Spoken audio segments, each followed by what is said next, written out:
इस वक्त आपके टेलीविजन स्क्रीन पर परमाणु शक्ति का विस्तार, आत्मनिर्भर भारत का आधार, क्योंकि हम भारतीय स्वदेशी तकनीक के आधार पर इस दिशा में तेजी से आगे बढ़ रहे हैं। और इस विषय पे बात करने के लिए बहुत ही खास मेहमान इस वक्त हमारे साथ मौजूद हैं। अनिल काकोदकर जी, प्रख्यात परमाणु वैज्ञानिक। सर, बहुत स्वागत है डीडी न्यूज पे आपको और वक्त निकालने के लिए शुक्रिया। सर, कल्पक्कम की इस उपलब्धि को आम शब्दों में एक आम भारतीय को समझाने के लिहाज से किस तरह से आप इसे परिभाषित करेंगे? कितना बड़ा ये पड़ाव है हमारे हिंदुस्तानियों के लिए? धन्यवाद। जैसे आपने पहले बताया कि भारत का जो 3 चरणीय कार्यक्रम है, परमाणु ऊर्जा का कार्यक्रम है, उसमें दूसरे चरण की शुरुआत कल्पाकम पे के ये प्रोटोटाइप फास्ट ब्रीडर रिएक्टर में जो चेन रिएक्शन पहली बार इस्टेब्लिश की गई, उस घटना से ये दूसरा चरण शुरू हुआ। ये एक बड़ी उपलब्धि है और इससे जैसे आपने कहा, एक तरफ हम ऊर्जा बना सकते हैं, पीएफबीआर में 500 मेगावाट की ऊर्जा बनेगी, मगर जैसे पीएचडब्ल्यूआर पहले चरण में हमने बनाए और उसके भी कई इकाइयां अब लग रही हैं, वैसे ही दूसरे चरण में फास्ट ब्रीडर रिएक्टर्स की कई इकाइयां लगानी पड़ेगी। और तो उसका जो स्केल बढ़ेगी, वो उससे जो ब्रीडिंग होगा ईंधन का, जैसे जितने ईंधन की खपत होगी उससे ज्यादा ईंधन वहां पे तैयार होगा। और ये जो अतिरिक्त ईंधन जो बनेगा, उससे हम इस क्षमता को बढ़ा सकते हैं। तो ये एक तरफ ऊर्जा निकलेगी, दूसरी तरफ ईंधन बनेगा।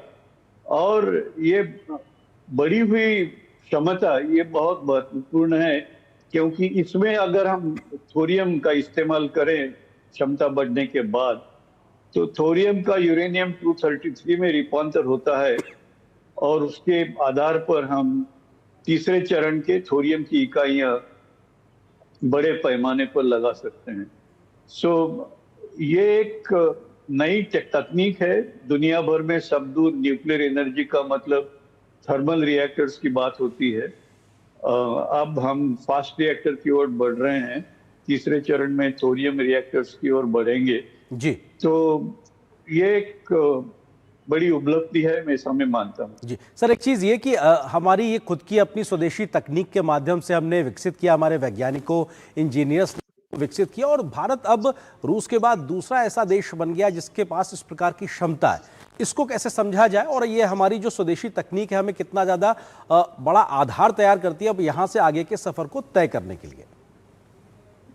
देखिए, जैसे हम ऊर्जा के बारे में हमेशा एनर्जी सिक्योरिटी की बात करते हैं। अभी आज की फॉसिल फ्यूल ऑयल और गैस बड़े पैमाने पर हम इस्तेमाल करते हैं, और अभी जैसे युद्ध चल रहा है तो गैस की आपूर्ति में थोड़ी कठिनाई आ रही है। अगर समझो आज हम से 50-60% गैस देश में बनाते हैं, तो उसके बदले अगर 100% गैस देश में बने तो हमें फिर ये कठिनाई कभी महसूस ही नहीं होगी। न्यूक्लियर की भी यही बात है। आज हम यूरेनियम से पहले चरण के रिएक्टर चला रहे हैं, मगर अधिकतर यूरेनियम हम बाहर के देशों से आयात कर रहे हैं। अगर हम फास्ट रिएक्टर के माध्यम से थोरियम का इस्तेमाल करके यूरेनियम 233 बनाए और उसके ऊपर तीसरे चरण के रिएक्टर्स बनाए, तो हम आत्मनिर्भर बन जाएंगे। एनर्जी सिक्योरिटी तो हासिल होगी जी, मगर उसके साथ जिसे हम कहें एनर्जी इंडिपेंडेंस, ऊर्जा के बारे में हम स्वतंत्र बन जाएंगे। और वो एक बहुत बड़ी बात है भारत सारी के बड़े देश के लिए। और थोरियम के इस्तेमाल से ये क्षमता, हम एनर्जी इंडिपेंडेंस की क्षमता हम हासिल कर सकते हैं। जी सर, थोरियम के माध्यम से हम इस दिशा में आगे बढ़ें, और ये तथ्य भी बहुत ज़रूरी है कि दुनिया का सबसे बड़ा थोरियम का भंडार, एक तरीके से जो थोरियम ईंधन का भंडार है वो भारत के पास में है।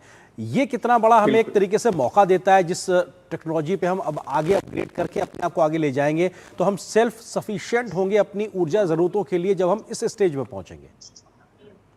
बिल्कुल। और मैं तो एक कदम आगे भी बढ़ के कहूंगा कि हम ना सिर्फ अपनी ऊर्जा की आवश्यकताओं को पूरा कर पाएंगे आज की नहीं, मगर विकसित भारत के लिए जो कुछ बढ़ी हुई ऊर्जा की आवश्यकता होगी उसे हम पूरा कर पाएंगे। मगर उसके साथ ही हम हमारे रिएक्टर्स और परमाणु ईंधन थोरियम, इसे हम बाहर के देशों को भी हम बेच सकते हैं। और जैसे आज के मतलब गल्फ की कंट्री और ऑयल एक्सपोर्टिंग कंट्रीज की दुनिया में बड़ा महत्व है।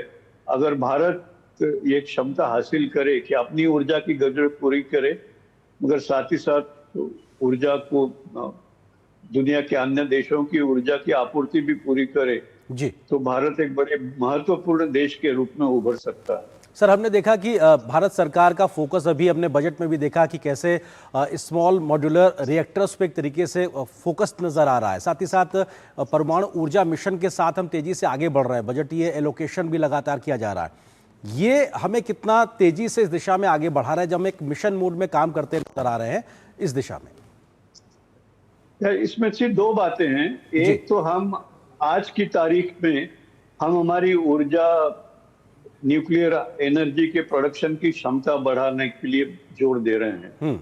सो उसके लिए हमें जिस रिएक्टर का तकनीक पूरी तरह एस्टैब्लिश हो चुका है, डेवलप हो चुका है, उन पे हम ज्यादा जोर देते हैं। तो उसके लिए हमारे PHWR लाइट वाटर रिएक्टर्स जो हम देश में बना सकते हैं, जैसे आपने कहा SMR, या बाहर के देशों से हम आयात भी कर सकते हैं। तो जो कोई भी कॉम्पिटिटिव होगा जिसमें टैरिफ अन्य विकल्पों के तुलना में कॉम्पिटिटिव हो, ऐसे सभी विकल्प हमें उपयोग में लाना आवश्यक है। मगर उसके लिए हमें विकसित तंत्र इस्तेमाल करना होगा। दूसरे चरण और तीसरे चरण की बात आगे वाले आने वाले समय में हम ऊर्जा सुरक्षा और ऊर्जा इंडिपेंडेंस, स्वतंत्रता हासिल करने के लिए थोरियम की तरफ बढ़ना हमें जरूरी है। और उसके लिए मतलब टेक्नोलॉजी पूरी तरह से विकसित करना भी आवश्यक है।